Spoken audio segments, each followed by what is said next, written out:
En relación a los haces descendentes, el propósito de los haces descendentes es básicamente partir cada uno de los haces descendentes de algo que llamaremos a partir de ahorita como centros locomotores. Los centros locomotores, el propósito de aquellos o de estos es manejar por encima de los segmentos espinales todo lo suprasegmentariamente posible a todo lo que implica movimiento desde la médula espinal. Repito la idea, aunque probablemente no me salga como la acabé de decir. El propósito de los haces descendentes es, valga la redundancia, descender hacia la médula espinal. Estos haces descendentes, independientemente de cuál de estos se trate, el propósito de ellos es partir de unos centros que llamaremos centros locomotores. Estos centros locomotores son parte del control suprasegmentario. Suprasegmentario significa que están por encima de la médula espinal, o más específicamente de los segmentos medulares espinales, con el propósito de movilizar todo lo que es masa muscular y otras cosas más desde la médula espinal. Por lo tanto, estos centros locomotores servirán para dos cosas en particular. Lo más especializado que hacen es manejar todo lo que es suprasegmentario, o sea, todo lo que controlando o siendo controlado suprasegmentariamente parte desde la corteza hasta el tallo cerebral, una milésima de milímetro antes de que lleguen a la médula espinal. Porque en el momento en que ya estos fascículos o haces descendentes pasan suprasegmentariamente a la médula espinal, ya manejarán segmentariamente la médula espinal. Y cuando manejan segmentariamente la médula espinal, lo hacen a través de los reflejos medulares espinales. Ahora, dentro de los reflejos medulares espinales, existen a la vez dos tipos de reflejos medulares. El reflejo monosináptico o miotático o reflejo simple espinal, que es sencillamente el reflejo espontáneo que entra por un segmento X, Y o Z de la médula espinal y la respuesta sale espontánea y automáticamente por el mismo segmento del que entró. Les pongo un ejemplo. El reflejo bicipital, percuten ustedes en flexión del brazo sobre el antebrazo o la flexión del codo con el propósito de evocar la flexión del mismo sobre el codo, y ahí están utilizando el reflejo bicipital. Pero en ese momento ustedes están aplicando un estímulo que inicia en el dermatoma C5, pero también finaliza y sale por el mismo dermatoma C5. Ese reflejo yo lo suelo explicar, aunque no es la forma más idónea, pero para que me entiendan, es un reflejo torpe, estúpido, burdo, tonto y hasta cierto punto tan sencillo que no depende de nuestra conciencia. Por lo tanto es monosináptico, porque solamente hace sinapsis, ni bien entra propioceptiva e inconscientemente hablando, hace sinapsis directamente con las astas anteriores para evocar la flexión del codo o la flexión del antebrazo sobre el brazo. Les pongo otro ejemplo. Ustedes percuten sobre la rótula o básicamente sobre el tendón rotuliano, y ahí ustedes están evocando la respuesta de extensión ¿de quién? De la pierna, con el propósito de extender la pierna. Ahí está entrando el inicio del reflejo espinal por L3 o entre L3 y L4, pero la respuesta sale o en L3 o entre L3 y L4. O sea, entra por ahí mismo y sale por ahí mismo. Por lo tanto, no lo maneja nuestra conciencia. Pero en cambio, suprasegmentariamente hablando, los haces descendentes ayudan a que ese reflejo monosináptico se transforme en disináptico. Y en ese momento ya están actuando dos sinapsis. Una sinapsis del mismo reflejo monosináptico que entra y sale, pero ese reflejo desde arriba, desde los centros locomotores, X, Y o Z, maneja la respuesta y la hace consciente. Por ejemplo, el hecho de caminar, el hecho de propulsar los brazos cuando están nadando, además de que utilizan el cerebelo para la parte propulsiva, el hecho de agarrar cosas, de llevarse cosas a la mano, de digitar en una máquina o en una computadora, escribir, dar la mano, saludar a una persona y hacerle yuca con el otro.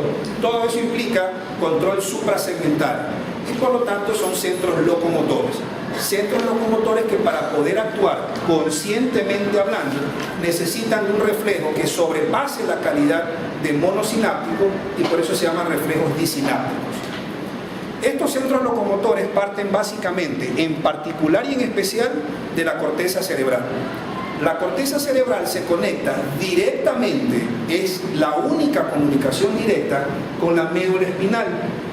A estos centros locomotores también los vamos a llamar como neurona motora superior.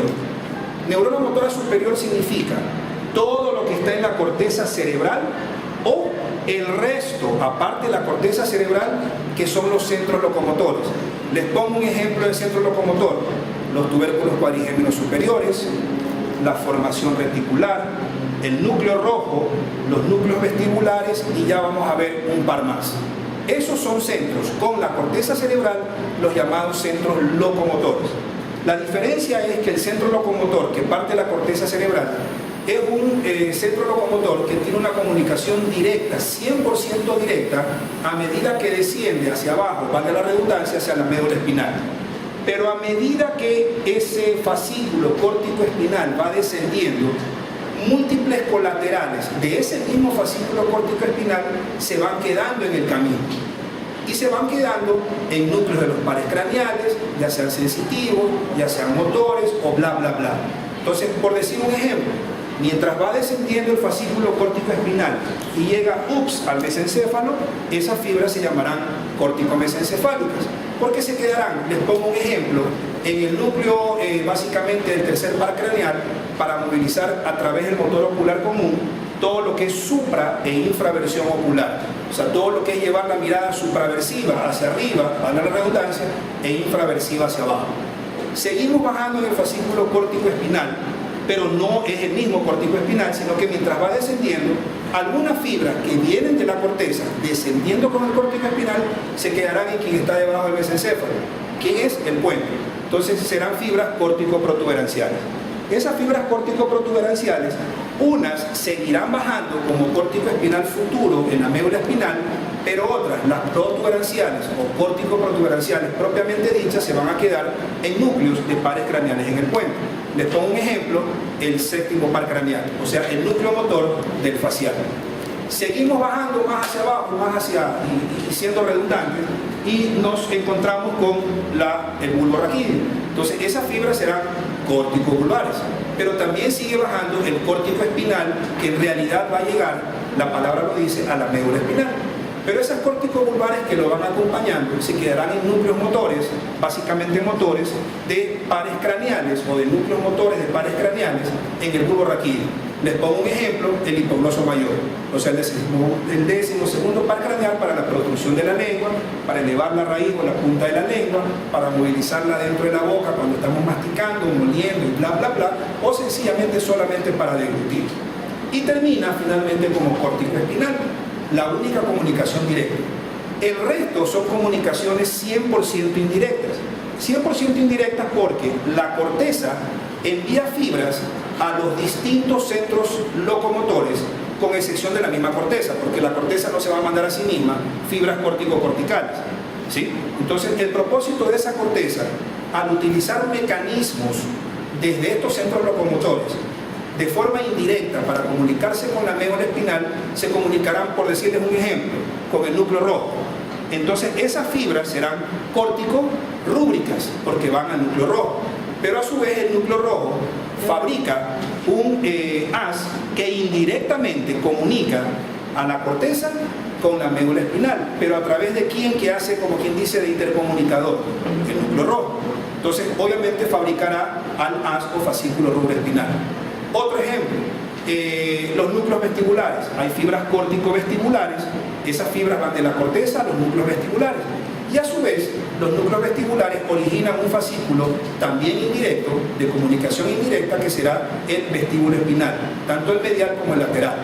Le pongo otro ejemplo: la formación reticular. La formación reticular origina también una comunicación indirecta desde la formación reticular, en particular del mesencéfalo, y en particular del puente, y en particular del bulbo, pero siempre más desde el mesencéfalo, en particular del mesencéfalo caudal, para comunicarse indirectamente con la médula espinal a través de los fascículos reticuloespinales, tanto el protuberancial, que nace de la protuberancia, de la formación reticular de la protuberancia, como el retículo espinal bulbar, que nace de la formación reticular del bulbo raquídeo. Pero a su vez, ese centro locomotor que fabrica indirectamente una comunicación, a su vez ha recibido fibras córtico-reticulares. No sé si me hago entender. Creo que sí. Ok. Con eso los escucho a ustedes. ¿Sí?